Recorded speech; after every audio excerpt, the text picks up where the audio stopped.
Una sa mga balita, nahuli ng otoridad ang 9 na Korean nationals sa isang hotel sa Mactan, Cebu matapos mapag-alamang nagrerenta ang mga ito ng serbisyo sa isang malawakang sex tourism syndicate sa lungsod.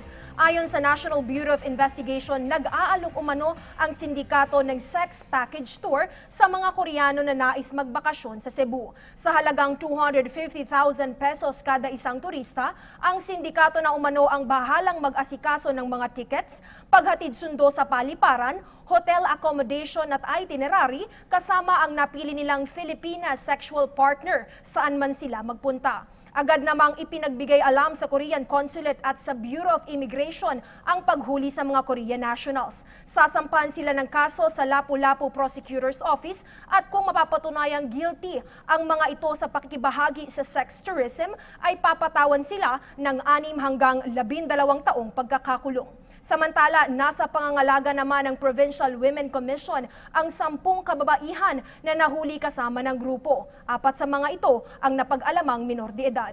Sa ngayon, patuloy naman ang pagsasawata ng otoridad sa mga suspect sa likod ng sex tourism syndicate sa Cebu. Habang buhay na pagkakakulong ang naghihintay sa kanila sa oras na mapatunayang guilty ang mga ito.